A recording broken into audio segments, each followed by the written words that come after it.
परसों चौथा रोज उन्होंने इतनी अश्लील बातें कही है ना, ये प्रजनन दर पर बात करते हुए। मैं तो देखिए भविष्यवाणी कर रहा हूँ कि पलटू राम को बहुत जल्दी कुर्सी छोड़नी पड़ेगी। भाजपा का पाखंड तो अपनी जगह पर है, वो तो पाखंडियों की पार्टी है, वो तो मैं हमेशा से कहता रहा हूँ। दोस्तों नमस्कार, बहुत स्वागत है आपका चौकस भारत में। मैं आपका दोस्त ब्रजेंद्र। शीतकालीन सत्र जो है अब आज समाप्ति के कगार पर है, लेकिन ये पिछले 2 दिनों में जितने भी बातें सुनने को मिले, जितने भी दृश्य आपको देखने के मिले, वो निश्चित तौर पर सोचने पर मजबूर कर रहे होंगे आपको। दरअसल हमारे राज्य के मुखिया क्या कुछ बोल गए, क्या कुछ कह गए, और उतना ही नहीं, सदन के सदस्यों के ऊपर भी जिस तरह से उन्होंने दुर्व्यवहार के रूप में बातचीत सामने रखी, वो अब जग जाहिर हो चुका है। कई मसले सामने आ रहे हैं। कोई कह रहा है मानसिक स्थिति खराब हो गई है, कोई कह रहा है कि मुख्यमंत्री बनने के लायक अब नहीं रहे, कोई कह रहा है कि राष्ट्रपति शासन लगनी चाहिए बिहार में। लेकिन एक ऐसे व्यक्ति से हम आज आपको मिलवाने जा रहे हैं जो लगातार शुरू से ही नीतीश कुमार जी के हमेशा विपक्ष में बोलते रहे हैं। अब उनके जहन में क्या कुछ चल रहा है, आज हम सीधी बात उन्हीं से करेंगे। जी हाँ, सही सुना, सही पहचाना, एक्स IPS अमिताभ दास सर, इन्हीं से हम बातचीत करेंगे। हमेशा आप कुछ न कुछ विपक्ष में बोलते आए हैं, कभी कभी तो आप भी ऐसी शब्दों का प्रयोग करते हैं उनके लिए जो सुनने पर बड़ा अटपटा सा लगता है। अब क्या फील कर रहे हैं आप? इन ऐसे शब्दों का मैंने तो किसी असंसदीय शब्द का प्रयोग नहीं किया। मैंने तो उनको पलटू राम कहा है, अभी भी कहता हूँ। और पलटू राम तो नीतीश कुमार की राष्ट्रीय पहचान है। वो कोई गाली गलौज की भाषा में थोड़े कह रहा हूँ, कोई असंसदीय अमर्यादित शब्द नहीं है। वो तो उनका मैं मतलब चरित्र चित्रण करता हूँ, क्योंकि उन्होंने इतनी बार पलटी मारी है कि अब तो पलटू राम शब्द के नाम से ही वो इतिहास में जाने जाएंगे। तो अभी जैसा आपने कहा, ये जो शीतकालीन सत्र हुआ, ये 6 से 10 तारीख वाला, उसमें तो नीतीश कुमार का मतलब रूप और रंग ढंग देखने को मिला है। उसे तो मतलब पूरे हिंदुस्तान ने माथा पकड़ लिया है कि ये क्या हो रहा है। कश्मीर से कन्याकुमारी तक में भूकंप के झटके लग रहे हैं, है ना। एक तो पहले उन्होंने मानसिक भूकंप परसों कह सकते हैं, परसों चौथा रोज उन्होंने इतनी अश्लील बातें कही है ना, ये प्रजनन दर पर बात करते हुए। मुझे याद आ गया, जब हम लोग स्टूडेंट हुआ करते थे, उसमें स्मार्टफोन और ये सब नहीं था, लोग पॉर्न भी कम देखते थे, तो उसमें मस्त राम के उपन्यास आते थे, है ना। मस्त राम, आपको भी हो सकता है याद हो, मस्त राम के उपन्यास होते थे, बड़ी ही अश्लील भाषा में वो उपन्यास होते थे। और मस्त राम भी नेचुरल है, लेखक का असली नाम होगा नहीं, वो भी छद्म नाम से ही लिखता था। लेकिन मस्त राम के उपन्यास बड़े लोकप्रिय होते थे और लड़के लड़कियां उसको हॉस्टल में छिप छिप के पढ़ते थे और उसमें उससे उत्तेजित होते थे, चटखाड़े लेते थे। तो जब मैं नीतीश कुमार का भाषण सुन रहा था जनसंख्या नियंत्रण पर, तो मुझे लग रहा था जैसे मस्त राम की आत्मा नीतीश कुमार के शरीर में प्रवेश कर चुकी हो, क्योंकि भाषा का स्तर बिल्कुल मतलब वही था। और मुझे तो ये भी संदेह कि हो सकता है मस्त राम जो उपन्यास हो उसके असली लेखक कहीं सुशासन बाबू ही तो नहीं थे। तो अब देखिए, अब इतना हंगामा बरपा दुनिया भर में, हिंदुस्तान में, कि अब उनको तो ये लेनी पड़ी, माफ़ी मांगनी पड़ी।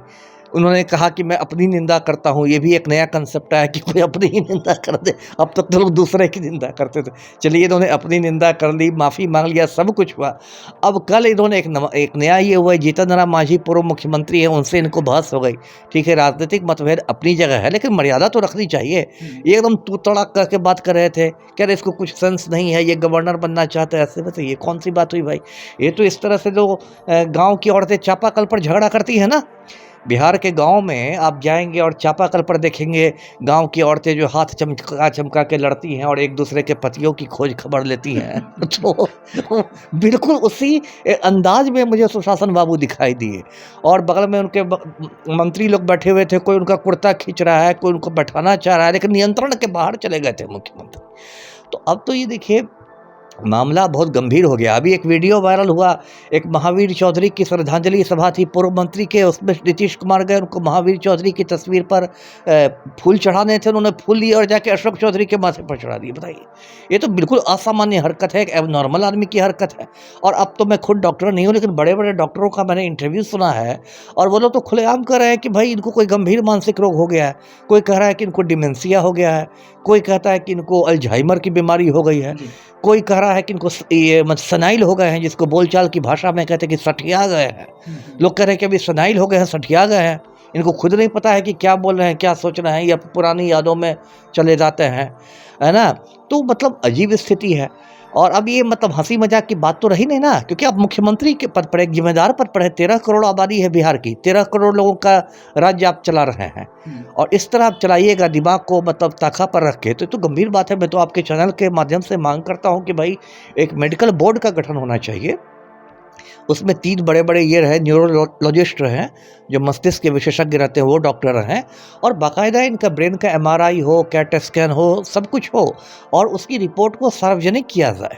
गोपनीय नहीं रखना है रिपोर्ट को। बिहार की जनता को जानने का अधिकार है कि भाई हमारे मुख्यमंत्री की दिमागी हालत क्या है। अभी जनता दरबार हुआ था 3-4 महीने पहले, मुख्यमंत्री कहने लगे अधिकारियों से, अरे बात फ़ोन लगाओ, गृह मंत्री को फ़ोन लगाओ।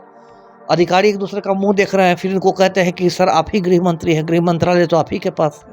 तो क्या आपने मजाक बना दिया है? तो लग ही नहीं रहा है कि सरकार चल रही है, लगता है कि ये कॉमेडी सर्कस चल रहा है कपिल शर्मा का।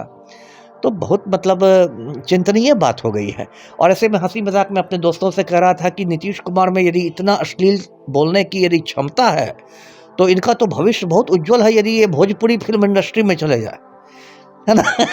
भोजपुरी फिल्मों में या भोजपुरी के जो एल्बम बनते हैं, म्यूजिक एल्बम, उसमें अश्लील गीत लिखने वालों की बड़ी मांग है, अश्लील संवाद लिखने वालों की बहुत मांग है। सर अश्लीलता की बात तो कर ही रहे हैं, लेकिन उनके जहन में ये बात आई थी कि हम जनसंख्या नियंत्रण पे उन आंकड़ों को दर्शाएं जिसके वजह से हमारे राज्य में जनसंख्या पर नियंत्रण हुआ है। इसके लिए तेजस्वी यादव ने भी कहा कि ये एक तरह से एजुकेशनल स्पीच था मुख्यमंत्री का।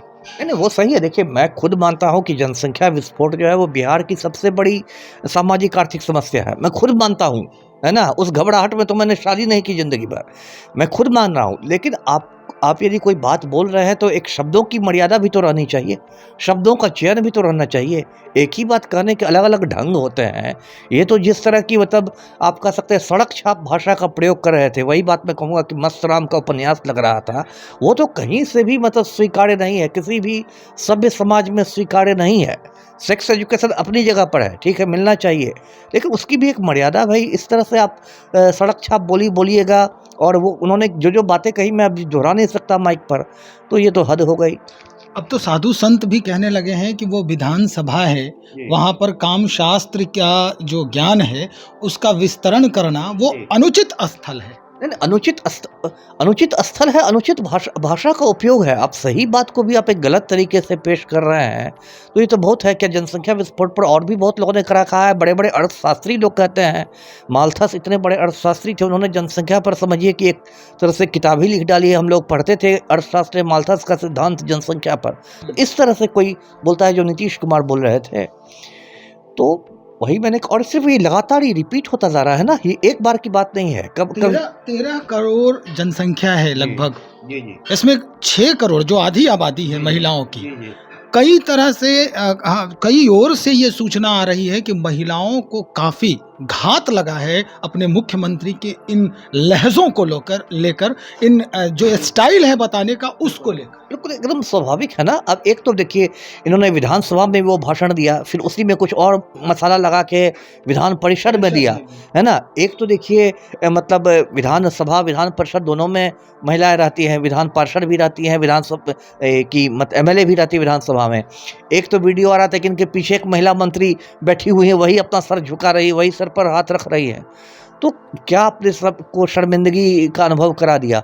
और फिर ये जो वीडियो है, आजकल तो देखिए टेक्नोलॉजी का युग है, सबके पास फ़ोन है, ये 15 मिनट पूरा वीडियो वायरल हो गया, कोने कोने में पहुंच गया बिहार के। अब सब लोग माथा पीट रही हैं, महिलाएं भी, और सिर्फ महिलाएं नहीं, जो पुरुष हैं, जो सभी पुरुष हैं, वो भी माथा पीट रहे हैं कि ये क्या हो रहा है भाई।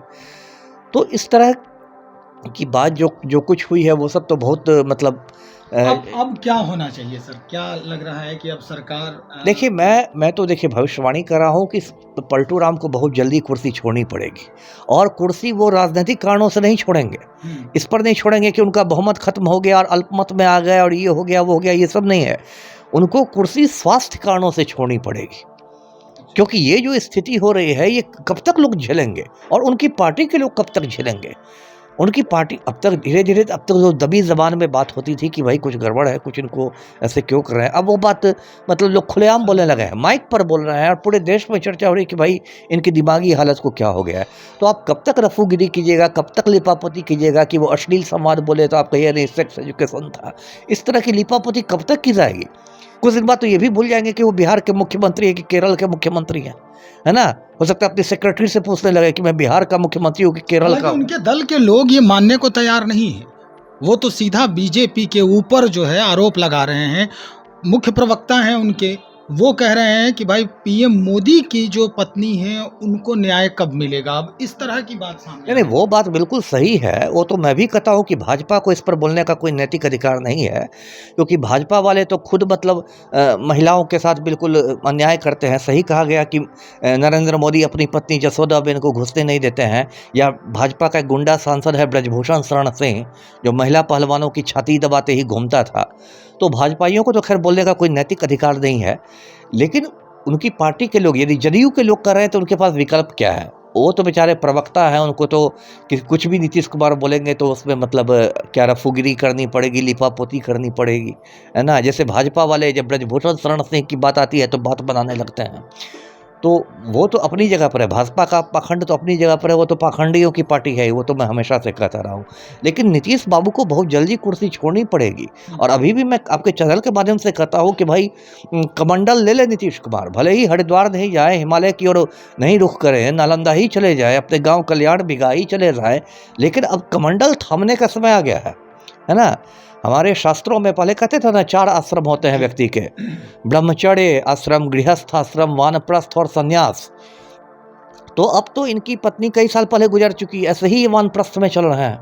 गृहस्थ आश्रम तो खत्म हो चुका, वानप्रस्थ में चल रहे हैं, तो सन्यासी ना अगला है। तो कमंडल लें अपना, चले जाए नालंदा कल्याण बिघा में, हरि कीर्तन करें। लेकिन इस तरह से बिहार का जो चले जाने से बिहार का कल्याण हो जाएगा, जो भी कम से कम, अगर मैं किसी ये नहीं करा कि तेजस्वी के आने से एकदम बिहार स्विट्जरलैंड हो जाएगा, लेकिन कम से कम इससे तो बेटर स्थिति होगी।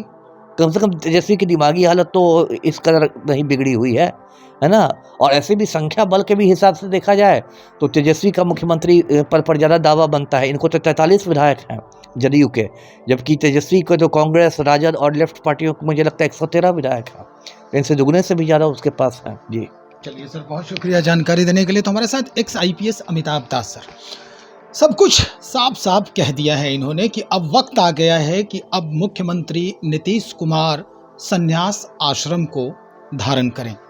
निश्चित तौर पर एक इशारा इन्होंने ये भी कर दिया कि अब तेजस्वी का भविष्य उज्जवल हो सकता है। ये बिहार के मुख्यमंत्री बनने के उस दहलीज पर पहुंच चुके हैं तेजस्वी यादव, जो बिल्कुल अब आसान दिख रहा है।